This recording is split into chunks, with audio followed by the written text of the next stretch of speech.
leluhur itu memberikan petunjuk kepada saya untuk melaksanakan itu. Waktu itu kan disebutkan harus jadi mangku kan. Tapi karena kita masih kecil, kan tidak mau loh. Masih muda, apa yang kita tahu itu. Kalau di dalam pengetahuan secara sekali, sudah kita lakukan, tapi tidak mampu, kita lakukan secara sekali. Ini makanya di sini kadang-kadang ilmu hitam. Ilmu hitam karena pikiran kita hitam. Akhirnya jadilah ilmu hitam. Ilmu putih karena pikiran kita putih. Jadilah ilmu putih. Ini kalau dari sisi spiritualnya. Tapi banyak sekali yang sekarang kan, contoh kadang-kadang kan orang yang tidak kena pasangan, dibilang, wah ini ada yang kena pasangan ini. Biasanya kalau saya mengobati, begitu ada orang non medis, dia akan takut menghadap saya. Takut menatap saya.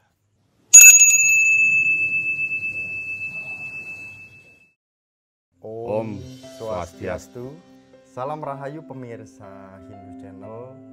Jika kita berbicara spiritual, tentu di Indonesia dari Sabang sampai Merauke, tentu di setiap titik pasti akan ada. Dan hari ini kita hadir dan datang langsung ke Bali, di mana Bali dikenal dengan pariwisatanya. Namun di balik dari terkenalnya pariwisata itu, keajekan budaya, tradisi tetap selalu diterapkan. Pembahasan kali ini kita bersama dengan penekun dan pemerhati spiritual di Bali yang biasa dikenal Pak Mangku Kasta. Om Swastiastu, Pak. Swastiastu. Rahayu, Pak. Rahayu. Kabar sehat, Pak? Sehat, sehat. Nah, kebetulan apakah benar, niki kan umat Hindu juga yang di daerah ingin tahu. Ternyata penekun dan pemerhati spiritual kita hari ini yang ada di Hindu Channel ternyata wakil Bupati Kelungkung. Benar nggih, Pak? Benar. Kok bisa, Pak? Penekun dan pemerhati kok bisa jadi wakil Bupati niki? Kembali kita berbicara masalah beliau yang di atas. Kalau beliau berkenan, siapapun bisa pegang beberapa jabatan dan sebagainya. Tetapi kalau spiritual, kalau atas petunjuk beliau, pasti ini berbuat ini berbuat ini. Itu sudah diatur loh dari atas. Nah kebetulan Pak, ini namanya adalah Imade Kasta. Kenapa dipanggil Pak Mangku Kasta? Ya, begini ceritanya. Kalau dulu nama saya Kadek Sudante. Oh, beda lagi nih, Pak. Ya, Kadek Sudante namanya dulu, baru lahirnya ini Kadek Sudante. Tetapi pada saat itu malas sekolah,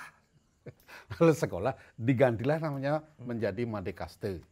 Karena ada yang bernama Made Kaste kaya. Itu kaya ini, kaya dan sebagainya, rezekinya banyak. Mungkin orang tua kita mengganti namanya agar biar kaya nanti gitu. Ternyata setungkar. Ternyata kaya teman lah.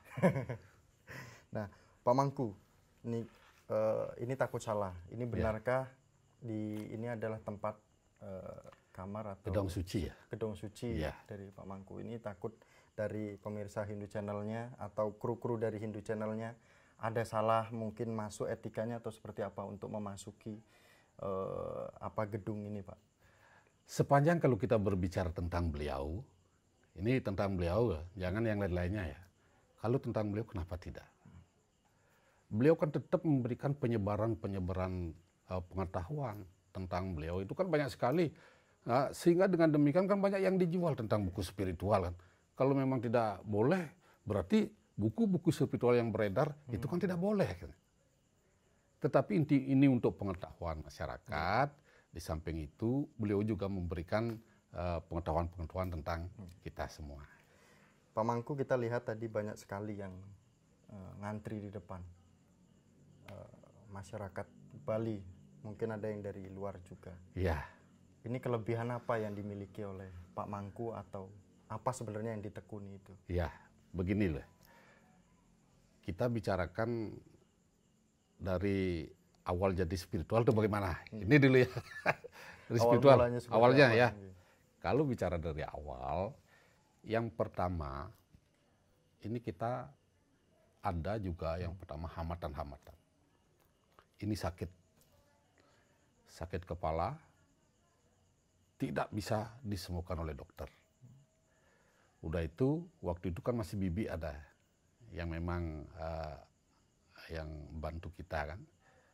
Dibawalah ke spiritual. Ini kita dulu dibawa ke spiritual loh. Kalau spiritual dibawa ke spiritual. Iya, belum spiritual waktu itu kan belum. Itu. Ini kita dibawa ke spiritual, akhirnya di sana ada pemus namanya, pemisik kalau di Bali, bahwa ini harus ngiring gitu. Begitu dimintakan tirte saja, diperciki kita sembuh loh. Sembuh kita. Tetapi kita masih tetap tidak percaya waktu itu. Tetap tidak percaya walaupun disuruh ngiring karena waktu itu kan masih SMP. Kita tidak mau ngiring karena masih muda dan sebagainya. Berikutnya muncul sakit. Sama. Kaki yang bengkak. Kaki. Kaki yang bengkak. Begitu dibawa ke spiritual lagi, masih tetap petunjuknya seperti itu. Harus ngiring. Harus ngiring itu kalau bahasa Indonesianya apa nih? Karena kan ada dari beberapa. Kalau menjadi pengayah beliau ya. Oh, pengayah. Ya, menjadi pengayah beliau. Waktu itu kan disebutkan harus jadi mangku kan. Tapi karena kita masih kecil, kan tidak mau loh. Masih muda, apa yang kita tahu itu. Nah akhirnya kaki membengkak, lagi dimohonkan petunjuk dari sang spiritual, hanya tetap pemusnya tetap harus ngiring. Tetapi masih kita tetap tolak semuanya itu. Akhirnya begitu tamat SMA, butalah mata ini. Enggak sama sekali melihat? Sama sekali tidak melihat. Gara-gara apapun enggak ada? Sudah ke dokter apapun itu, sudah tidak bisa. Nah akhirnya di rumah sakitlah kita dengar sesuatu, kamu pulang besok, kamu pulang. Kalau kamu mau sembuh, pulanglah kamu. Tetapi jangan ke rumah langsung ke pura gitu. Di sini kan ada pura Tangkas namanya. Pura Tangkas kebetulan di sebelah timur lautnya ada linggih dalam. Nah begitu diberikan bisikan, kita kasih tahu kakak, antar saya pulang. Nah udah itu kan diantar pulang langsung ke sana. Nah sampai di sana kita lagi dengar bisikan, nanti lihat sinar dari timur laut. Di sana kan bertentangan. Orang kita buta disuruh melihat sinar kan apa? Kan bertentangan ya, dalam hati bertentangan. Akhirnya kita tetap, ya kalau memang ada sinar, saya akan lihat itu. Akhirnya betul ternyata ada sinar. Tetapi mata buta dapat melihat loh. Pada saat? Pada saat mata buta kita melihat sinar kan. Tapi bukan berarti itu sembuh melihat yang lain. Hanya bisa melihat sinar itu saja. Nah akhirnya apa yang terjadi setelah kita lihat sinar itu masuk ke kelapa muda Nyoh Gading namanya. Masuk ke sana udah itu kelapa hijau, udah itu kelapa bulan namanya. Masuk diperintahkan oleh pebisik itu lagi pakai keramas dan pakai untuk urap mata. Nah setelah kita lakukan itu urap mata, lagi 3 harinya bahwa kelihatanlah pelinggih-pelinggih itu. Pelinggih kelihatan, begitu kelihatan 5 menit hilang. Lagi kelihatan, lagi hilang. Nah setelah 21 hari, kelihatanlah semua. Tetapi kok pelinggih itu berjalan ini. Kita yang dikelilingi oleh pelinggih itu. Nah kita juga udah tahu entah apa artinya kan. Kita tetap di sana. Nah akhirnya selama 1 bulan 7 hari, barulah mata melihat biasa. Nah ini kan antara percaya dan tidak percaya kan? Pasti banyak yang tidak percaya. Tidak percaya. Pasti banyak yang tidak percaya. Karena kenapa? Karena ini sudah dibawa ke dokter, mata buta. Kalau secara medis sudah tidak bisa kan? Tapi kita juga tidak percaya kan? Tidak percaya bahwa kebesaran beliau bisa menyembuhkan semuanya. Nah akhirnya pada saat itu setelah mata melihat, baru saya berjanji, saya akan mengiring. Kalau boleh tahu, pewisiknya itu dalam bentuk angin kah? Suara kah? Pembicaraan suara. Suara. Kalau simbolkan itu sebagai lelaki atau perempuan atau apa? Suara saja, kita nggak tahu apa Nggak bisa mendeteksi laki itu. atau perempuan. Yang penting suara di telinga itulah. Pada saat itu Pak Mangku berpikir bahwa itu dewa atau leluhur atau itu apa menurut Pak Mangku? Kita bukan, yang pertama kita tidak ada ini dewa ini dan sebagainya, tidak ada. Karena yang dengar kita suara dan melihat sinar itu saja. Maka itu kalau ditanya bagaimana dewa dan sebagainya, kita tidak tahu juga. Nggak tahu. Ya, maka yang kita tahu pada saat itu diperlihatkanlah sinar dalam mata tertutup. Karena pada saat dulu kan pasti akan berpikir, karena mungkin kita belum ke jenjang bahwa kita akan ngayah gitu kan, pasti akan berpikiran kalau anak normalnya gitu kan, wah ini dewa nih, mungkin ya gitu. Mungkin mendeteksi. Hati-hati, hati-hati nanti. Boleh. Hati-hati nanti kalau antara dewa, buta yang lainnya masuk nanti gimana. Makanya harus di sini kan pahami dulu nanti kita tunggu petunjuk selanjutnya kan. Kita tunggu petunjuk selanjutnya. Cara Pak Mangku untuk menunggu selanjutnya itu prosesnya seperti apa? Nah itu setelah kita sembuh mata melihat, saya berjanji saya akan ngiring, tetapi saya akan nikah dulu. Karena apa? Karena kalau orang yang masih bujang ngiring itu nanti apa yang terjadi kan? Karena ini kan harus lurus jalan. Akhirnya nikah, setelah nikah baru saya ngiring. Nah, ngiringnya itu tiba-tiba ada petunjuk untuk membantu orang. Padahal kita tidak tahu apa-apa loh. Entah apa yang harus kita berikan itu kan. Ada orang datang berobat, apa yang kita harus berikan. Tetapi petunjuk ini tetap memberikan petunjuk dalam suara. Berikan ini, berikan ini, berikan. Nah, itu akhirnya lama-kelamaan, udah lama ini, kita udah jalankan, kan sering kita anukan kalau bantu orang ada hajatan itu kan, kita sering nerang istilahnya kan. Kalau di Kelungkung kan udah biasa asal ada hajatan di Kelungkung yang besar, kita udah maju, walaupun wakil bupati kan. Nah itu dia. Tapi tetap jalankan. Tetap jalan. Nah kemudian Pak Mangku, sebenarnya kalau kita berbicara tadi penjelasan bahwa Pak Mangku itu banyak membantu dan juga awal mulanya bisa melihat sinar walau mata buta itu. Setelah sekarang sudah proses sampai banyak orang yang dibantu itu, sebenarnya ada tidak pewisik ataupun yang dipahami oleh Pak Mangku terkait dengan spiritual apa yang ditekuni oleh Pak Mangku, dan apakah ada spiritual lain jenisnya seperti itu? Ya begini, kalau kita berbicara masalah spiritual satu itu, tidak ada spiritual ini, spiritual itu tidak ada.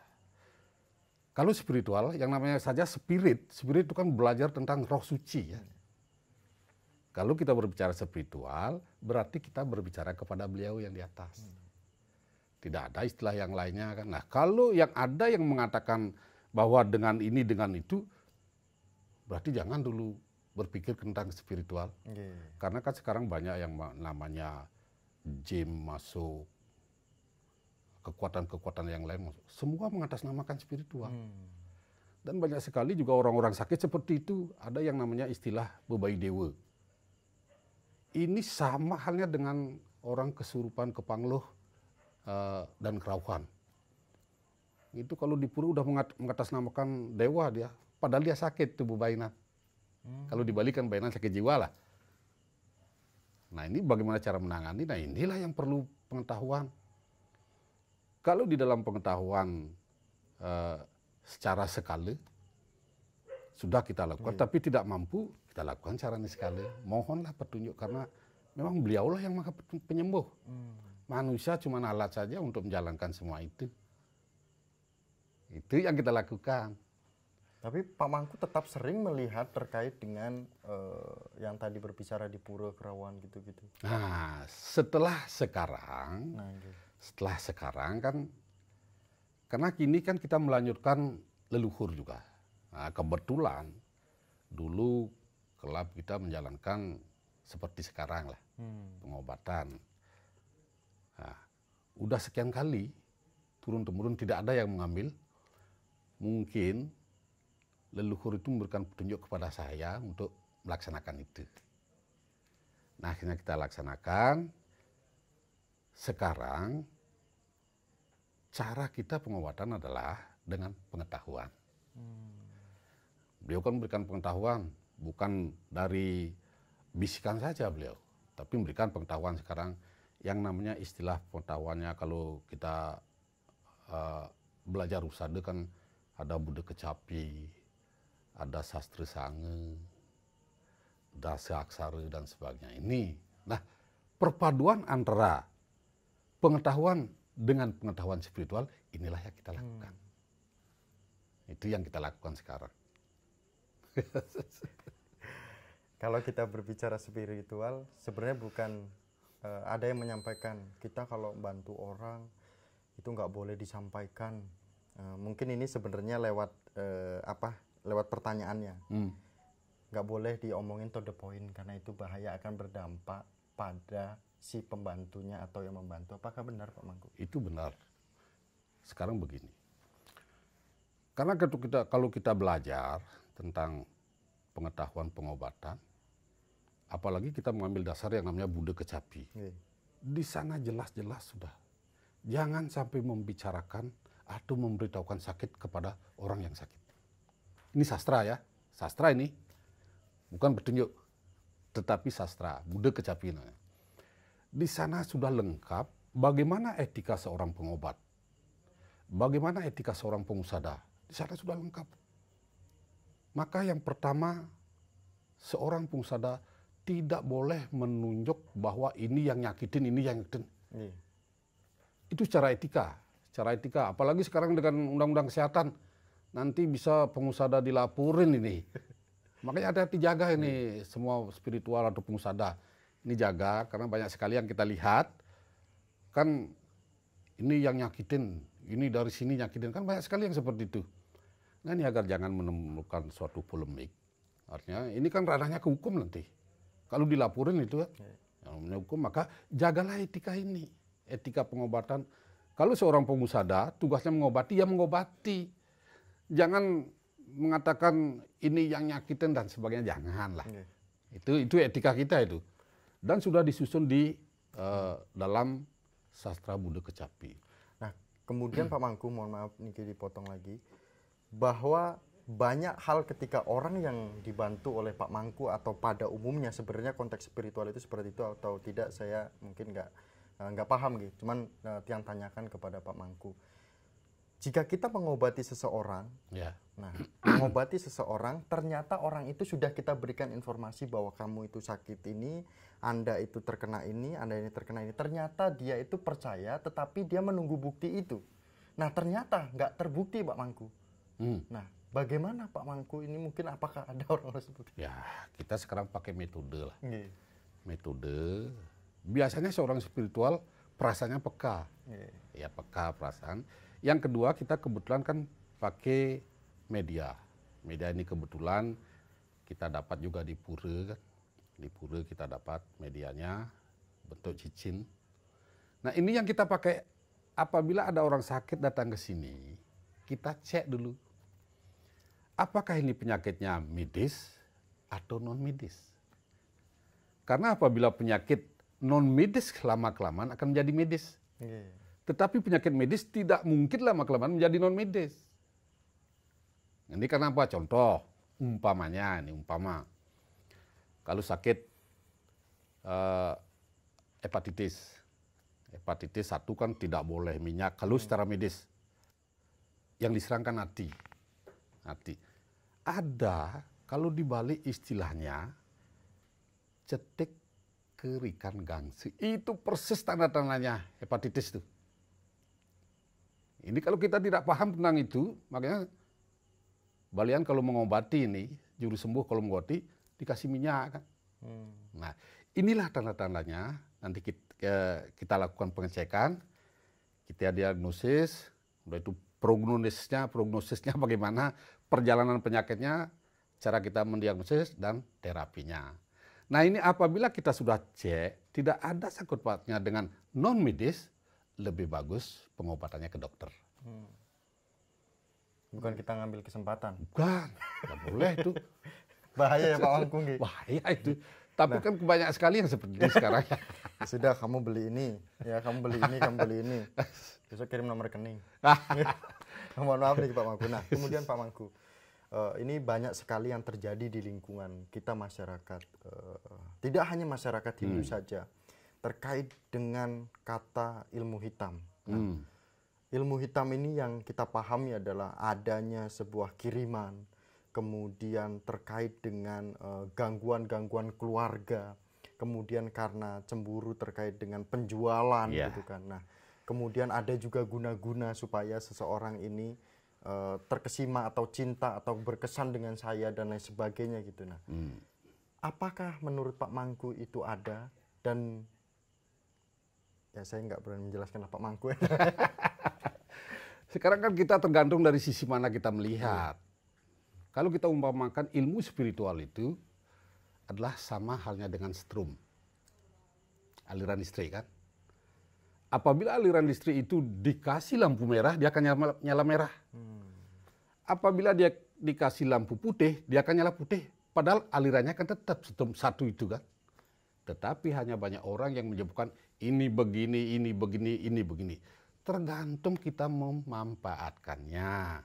Kalau pikiran kita rusak memanfaatkannya, rusaklah hasil strumnya itu. Maka di sini kan diperintahkan sama ajaran beliau, tegak luruslah. Kalau membantu, bantulah. Ini makanya di sini kadang-kadang ilmu hitam. Ilmu hitam karena pikiran kita hitam. Akhirnya jadilah ilmu hitam. Ilmu putih karena pikiran kita putih. Jadilah ilmu putih. Padahal kita tahu sumbernya satu kan. Saya umpamakan tadi seperti strum kan. Seperti aliran listrik. Kalau dimasuki merah-merah nyala. Kalau dimasuki putih-putih nyala. Sekarang tergantung yang manakah kita akan ambil. Ini kalau dari sisi spiritualnya. Tapi banyak sekali yang sekarang kan. Contoh kadang-kadang kan orang yang tidak kena pasangan. Dibilang, wah ini ada yang kena pasangan ini. Kan berobat terus susah ya. Juga tidak sembuh-sembuh. Ternyata dokter yang nyembuhkan kan. Banyak kan. Maka itu janganlah tipu-tipu. Jalankan. Kalau memang ilmu pengobatan kita jalankan. Jalankan ilmu pengobatan. Yang benar. Jangan seperti nanti ini disebut seperti ini. Ada pasangan dan sebagainya. Ternyata setelah kita disuruh buktikan. Tidak mampu buktikan. Ini lagi kembali ke ranah hukum nanti. Pembohongan kan. Maka itu hati-hati sekarang. Seorang pengusaha ini harus hati-hati sekarang. Pakailah ilmu. Kalau udah kita pakai dasar ilmu atau dasar sastranya. Sastra yang mengatakan seperti itu. Kalau ditanya, mana yang mengatakan seperti itu? Ini loh ada sastranya. Ini dasarnya ada. Kenapa saya berani mengatakan? Kan itu yang kita harus lakukan kan. Pak Mangku, walaupun ini banyak orang yang mungkin salah satunya adalah Pak Mangku tidak melakukan hal seperti itu. Sebenarnya sistem kerja terkait dengan kiriman, terkait dengan guna-guna itu seperti apa sih? Mungkin ini yang mungkin kita ingin tanyakan seperti itu Pak Mangku. Kembali sekarang kita kalau berbicara tentang itu, kita berbicara tentang kekuatan dan kelemahan. Kalau iman kita kuat, kita percaya kepada beliau, saya yakin tidak akan kena seperti itu. Tetapi kalau kita iman lemah, kita percaya. Percaya bahwa kita kena santet, percaya bahwa kita kena dan lain-lainnya kan. Kena. Karena apa? Karena pikiran megang semuanya. Apapun yang kita pikirkan secara terus-menerus, itulah yang akan kita temui.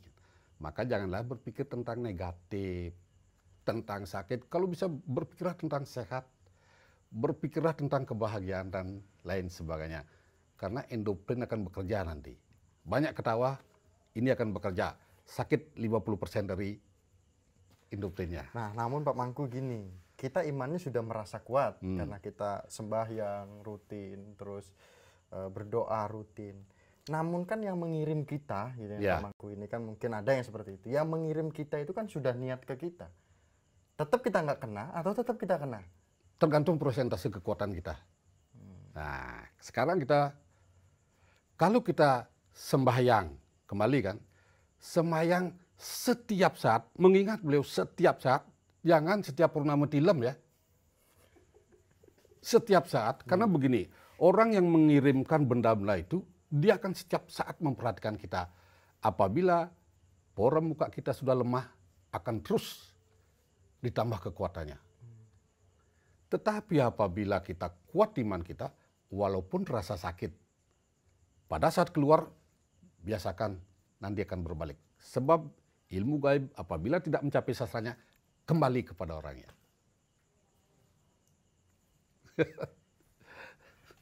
Nah, mungkin kita jangan ke sana dulu.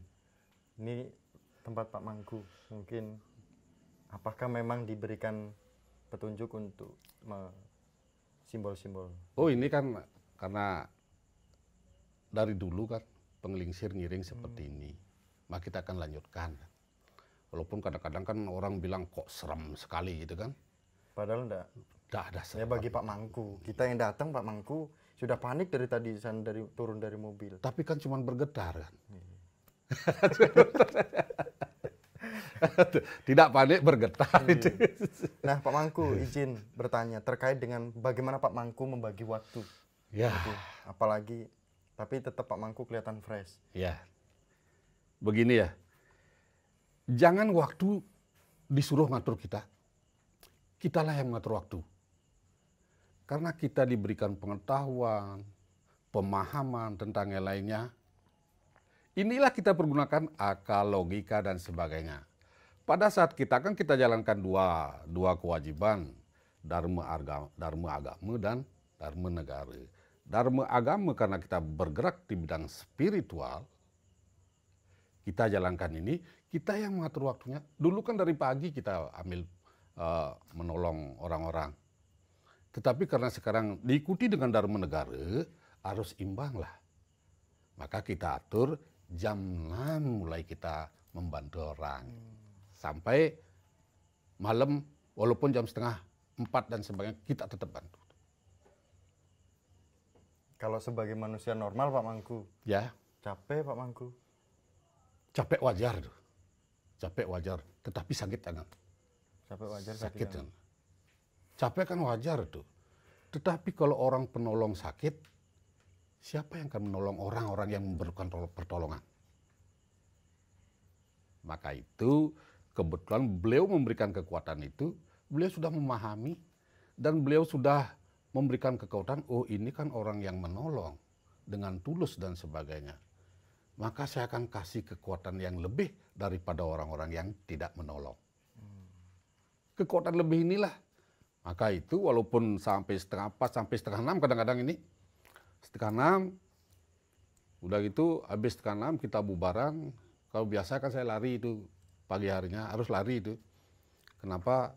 Hidup harus bergerak. Kalau tidak bergerak, matilah. Bergerak tapi kalau matanya sepet juga pusing Pak. Pusing ya. Nah, izin Pak Mangku. Ini terkait dengan apa yang sudah Pak Mangku mungkin bantu kepada masyarakat ini, mungkin jenis-jenisnya ingin kami dari Hindu Channel atau dari pemirsa Hindu Channel juga pengen tahu sebenarnya yang sering Pak Mangku tangani itu seperti apa. Karena kami dapat informasi ada yang dia sempat stres, kemudian stres entah pura-pura gila atau pura-pura memang benar-benar gila dan akhirnya sembuh. Bukan gila ya, mohon maaf kurang niki. Nah, kemudian juga ada terkait yang diserang dan lain sebagainya gitu. Nah, sebenarnya benar atau tidak seperti itu? Ya, kalau kita berbicara masalah orang yang sakit ini, sakit itu, sekali lagi saya tekankan bahwa pengusaha tidak boleh menyebut si A, si B, si C. Tetapi harus memahami tentang bagaimana pengobatan. Sebab begini ya, kalau kita lihat dari sisi sakit, kan ada 3 kalau di Bali ya.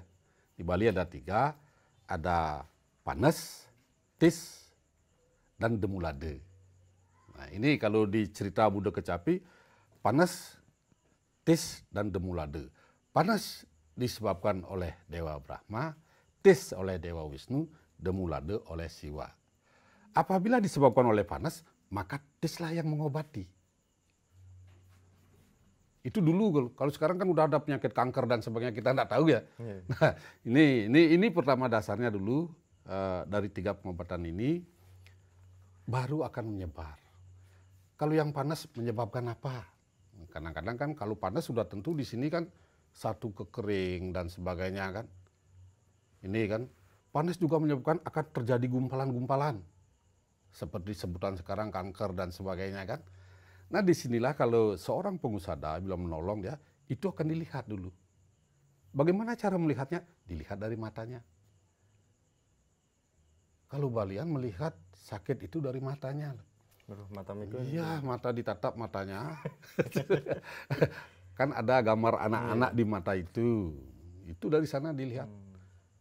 Bagaimana prognosis sakit itu, nah bagaimana jalan sakit itu, udah itu diagnosnya bagaimana, baru pengobatan kan. Dari sana akan kelihatan bahwa ini penyakitnya ini. Contoh, kalau penyakit panas dalam, kalau di medis kan tidak ada istilah panas dalam kan, panas gitu kan, panas dalam. Itu dilihat dari ciri-ciri mata, kuning, agak merah, urat-urat matanya kuning, panas wong mangkane. Nah kalau sudah panas, apa yang dipakai obat? Tes kan. Yang tes yang bagaimana? Carikan rasa pahit. Maka yang rasanya pahit pasti tes itu. Kalau kita di Bali, kalau yang lainnya enggak tahu kan. Itu kalau panas pasti manis, lalah, pedas itu. Itu akan menyebabkan panas nanti. Nah kalau kita sudah tahu tentang metode ini, kita gampang loh kalau datang kemana-mana, umpamanya ada orang sakit, kita lihat saja nanti pandangan matanya bagaimana. Udah itu kita menentukan pengobatannya. Kalau panas, oh ini pakai. Tidak perlu kita mencari apa obatnya yang harus kita lakukan, tidak perlu. Yang penting kalau panas, obati dengan tes. Yang tes apa? Yang pahit-pahit lah kasih. Sebenarnya tadi udah disebut ciri-cirinya. Nah Pak Mangku izin bertanya, ciri-ciri orang yang terkena gangguan. Kena sesuatu. Ya, kena sesuatu yang non medis. Itu pertama ya, pertama kan kita lihat biasanya kalau saya mengobati, begitu ada orang non medis, dia akan takut menghadap saya, takut menatap saya. Entah apa yang menyebabkan, kita nggak tahu lah. Takut, udah itu kembali kita pakai media itu. Apabila kita sentuhkan ke jari-jari yang sakit, dan dimanapun kalau sakit, dia merasakan panas, berarti ada sesuatu. Apabila tidak ada rasa panas, apapun tidak ada, tetapi dia sakit, berarti medis. Makanya jangan coba-coba nanti semua dibilang, ini non medis, ini non medis, itu jangan. Harus kita lihat dulu, lihat itu dah bagaimana jalannya sakit, bagaimana tanda-tandanya. Kita tahu semuanya itu dari ilmu pengetahuan, kan. Dari ada sastra-sastra yang mengatakan seperti itu. Nah kemudian Pak Mangku, cara kita untuk menangani itu semua, untuk mengantisipasi dengan adanya gangguan-gangguan seperti itu seperti apa? Mungkin misalkan kita terkena sesuatu nih, kita sudah merasa yakin bahwa itu terkena. Nah kita menghilangkan yakin itu dengan cara seperti apa? Yang pertama, kuatkan iman. Ini kuatkan imannya, dikuatkan. Yang kedua, jangan dipercayai. Jangan Walaupun dipercayai. tadinya udah percaya, Pak. Walaupun umpamanya kita sudah kena, orang lain mengatakan, "Pak nih, ini kena pepasangan dan sebagainya." Jangan percaya. Karena kita percaya, dia akan makan kita. Maka jelas di sastra Bhagavad Gita, apapun yang kamu pikirkan secara terus-menerus, itulah yang akan kamu temui. Kita berpikir tentang sakit dan sebagainya, sakit nanti yang kita temui. Maka jangan percaya seperti itu. Lumayan nih durasinya Pak Mangku. Mungkin terakhir, walaupun kita besok seandainya nanti ketemu sama Pak Mangku lagi, diberikan karma yang luar biasa ketika kami ke Bali, karena kami juga memiliki beberapa kegiatan di berkeliling ke daerah-daerah untuk memberikan informasi tentang Hindu. Nah, mungkin Pak Mangku, bagaimana pesan Pak Mangku terkait dengan orang-orang yang memiliki kelebihan untuk bisa membantu seseorang, baik yang di Bali maupun yang di luar Bali? Pakailah kelebihan itu untuk membantu orang yang sebenarnya. Ya, yang sebenarnya ya, paham kan? Yang sebenarnya, jangan memakai kelebihan kita membantu orang yang tidak benar atau mengada-ada. Ini seperti ini, seperti ini. Tuhan sudah maha tahu. Tuhan tidak tidur. Apa yang kita lakukan sudah tercatat loh di sana. Maka itu ikutlah petunjuk beliau. Petunjuk beliau dalam artian dari sastra agama, budaya, dan sebagainya. Dengan itu kalau sudah dilaksanakan, kita yakin apapun permasalahan itu bisa kita selesaikan. Sukses Pak Mangku. Sukses. Sehat-sehat Pak Mangku dan pemirsa Hindu Channel. Saya bukan megang-megang kacamata, bukan sedih, cuman kayak gara-gara tadi Pak Mangku menyampaikan tatapan matanya gitu kan, jadi kayak pengen natap aja dan berusaha untuk rileks karena kita membahas tentang spiritual. Namun yang kita bahas pada hari ini adalah sebuah pembelajaran bagi kita semua dan juga informasi terkait dengan mindset kita terkait dengan spiritual. Dan dimanapun pemirsa Hindu Channel, umat Hindu, generasi Hindu, mari kita lestarikan budaya kita di daerah masing-masing dan tetap kita jaga keajekan Hindu Nusantara. Kami tutup dengan para Masanti bersama dengan Pak Mangku di Kelungkung.